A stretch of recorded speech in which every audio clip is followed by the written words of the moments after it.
Hi, my name is Nibras, a journalist from Pakistan currently studying in Denmark. As someone in my late 20s who spends a significant time scrolling on the internet, I am a long term consumer of the viral phenomenon known as memes. We all have our own understanding of what a meme is, but to be able to really define it accurately, I wanted to seek nuanced knowledge and dig for those answers. So, just like any other person under research who turned to the libraries, shuffled through shelves, and read as many books as needed, I googled it. Google defines memes as this. What stood out to me here is that memes are an element of a culture passed on. Pakistan has a huge meme culture. We are quite proud of our memes actually, and often slide the meme references into our day to day sarcastic conversations. However, it is particularly intriguing to me when we use memes for some otherwise adverse situations. For example, in February 2024, a woman in Pakistan was confronted by an angry mob who had mistaken the Arabic calligraphy on her dress for verses from the Quran and accused her of blasphemy, a serious offense in Pakistan. A widely shared video of the tense moment triggered huge discussions all over the social media. However, at the same time, there were some who were reacting through memes. This isn't the only case. In fact, many use memes to respond to adverse news or share their opinions about it, be it political distress, international relations, a cricket match, or even a natural disaster like floods. Memes seem to have become a driving force for online nationalism in Pakistan. You might wonder, why is that? Inspired by the theory of imagined communities, we try to understand the construction of online nationalism in Pakistan through three perspectives: national boundaries, collective memory, and people's engagement. Firstly, memes are widely used as a new language in Pakistan, which sets the national boundaries not just linguistically, but through the interpretation and understanding of mutual cultural references, social norms, and sense of humor.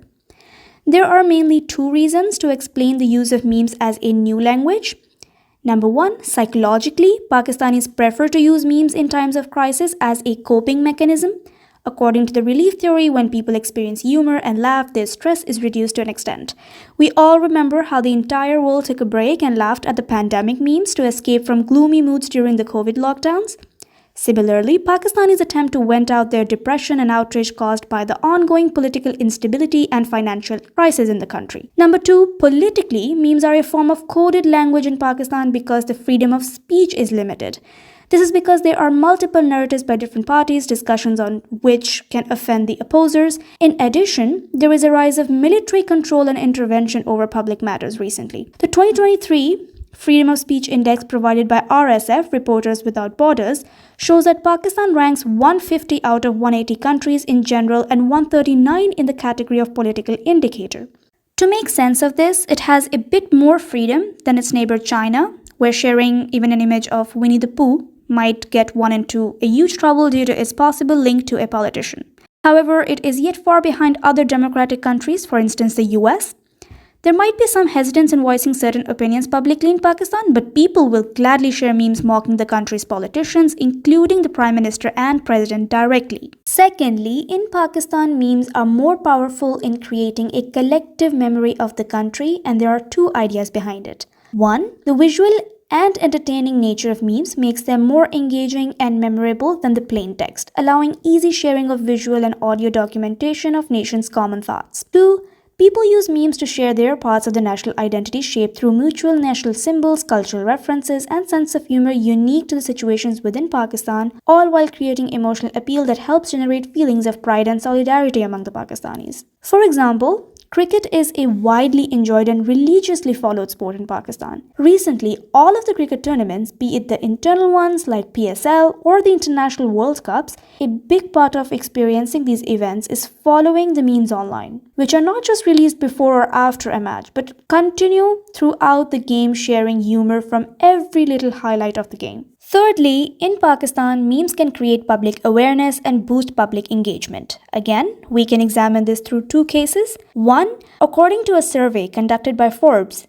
the average millennial looks at 20 to 30 memes every day. Just as the American youth were active in circulating nationalist-themed memes on Facebook, in Pakistan there is an increasing tendency for the youth to weaponize memes as a new discursive tool to defend their country online. Here is a case of Balakot airstrike from February 2019 when the Pakistani military shot down two Indian aircrafts violating their airspace and captured one of the pilots, Wing Commander Abhinandan. A video was released by the military in which Abhinandan acknowledged he had been treated well and gave Pakistan the now infamous line, "The tea was fantastic," which is a source of memes and jokes for the Pakistani social media. 2. Pakistan is an asymmetric federal republic with elected officials on the national, provincial, tribal, and local levels. There are multiple political parties, and things get very competitive and chaotic around the elections and also otherwise in the parliament. This has demotivated people from political engagement altogether. However, many Pakistani meme makers have been trying to make a change by creating nationalist themes. We interviewed Saltafa, who has 181,000 followers on Instagram, and he shared his years of experience in boosting public engagement in politics. I graduated recently with a computer science degree. Now I'm working with a content agency. Till my first account got taken down, I didn't miss a single day of posting. I posted like 4 years in a row, not a day missed. Because my mindset was if somebody feels like 0.001% better because of a silly picture I posted on the internet, that's pretty cool. But mostly they've always been supportive. We've always fought for good causes. It's been interactive, engaging. There used to be a lot of students. Now all of us have grown up together. Now we're all like there's a lot of people who are doing jobs and young adults. So that's just a really beautiful sort of journey I've had with them. Because I'm a very straightforward person in general.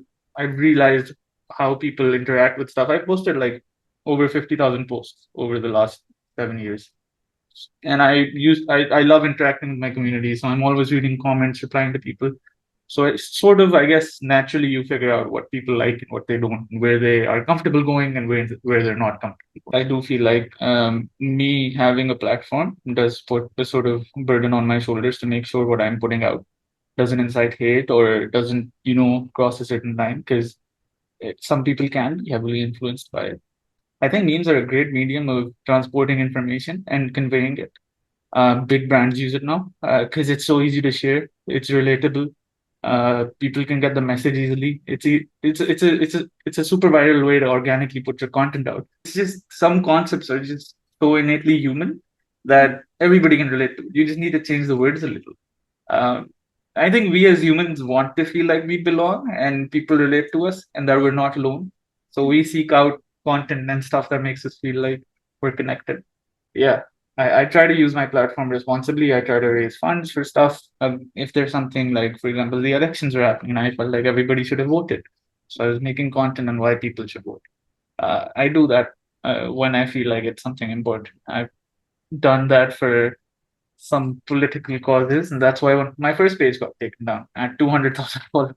So this was the third time. The first time it was I was fighting for a political cause that's still going on, and I was posting like outright calling people out, and that just got taken down suddenly because you can get into a lot of trouble for some of the stuff you make because people are pretty stuck up about it. So you have to be very careful, especially if you're delving into the political side of things. I actually did get a few people trying to pay me to promote their political agendas. Yeah, I stay away from that stuff. That's not for me. They're like complete social teams for all of these people, and they use memes and they use other communities. Imran Khan mentioned it in his speech. He said, "Thank you to all the memers who've been posting about the awareness." So it plays a role, 100%. You can't deny it. It's very annoying when people use your content. I'm pretty used to it now.